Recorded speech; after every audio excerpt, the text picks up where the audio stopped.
ప్రేమ పేరుతో యువతిని మోసగించిన కేసులో ఓ పోలీస్ అధికారికి 10 ఏళ్ల జైలు శిక్ష పడడం మోస్ట్లీ ఇలాంటివే ఎక్కువగా జరుగుతున్నాయి ఈ రోజుల్లో. మోసం చేసే వాళ్ళకి చెప్తున్నా, పెళ్లి చేసుకునేలా అయితే లవ్ చేయండి. లవ్ చేస్తే పెళ్లి చేసుకోకుండా ఉండకండి. అంతేగాని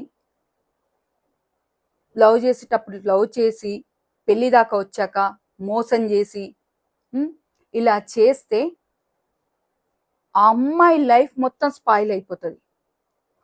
మీరు ఒకవేళ ధైర్యం ఉన్న అమ్మాయి ఇలా కోర్టు మెట్లెక్కి ఇట్లా న్యాయం కోసం పోరాడుతుంది. కొంతమంది అయితే లోపలనే మగ్గిపోయి జీవితాలు నాశనం చేసుకునే అమ్మాయిలు కూడా ఉంటారు.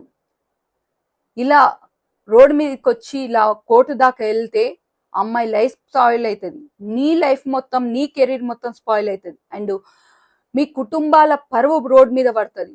ఇన్ని విధాలుగా ఎందుకు? నువ్వు లవ్ చేసే ముందే స్టెప్ తీసుకోవాలి. నువ్వు మోసం చేసేటట్లయితే అసలు నీ ఒపీనియన్ ఏంటి తన మీద అనేది ఓపెన్గా చెప్పాలి. అంతేగాని లవ్ పేరుతో ఇలా మోసం చేసి రోడ్ల మీదకి ఎక్కి అందరి జీవితాలు నాశనం చేయడం కరెక్ట్ కాదు.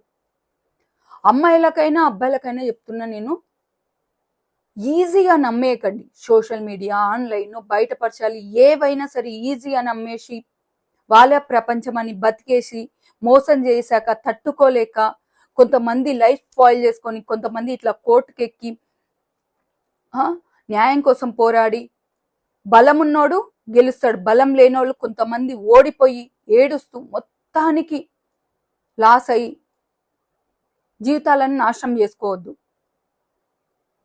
కానీ ఈ అమ్మాయి గట్స్కి నేను మెచ్చుకుంటున్నా.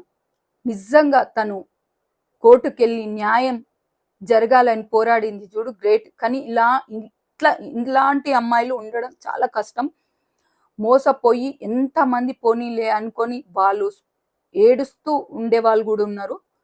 సో ఎవరికైనా చెప్తున్నా, మోసం చేసే వాళ్ళకు మోసం చెయ్యకండి. ఏదైనా నిజాయితీగా ఉండండి. మోసపోయే వాళ్ళకు కూడా చెప్తున్నా, ఈజీగా నమ్మి మోసపోకండి. Be careful.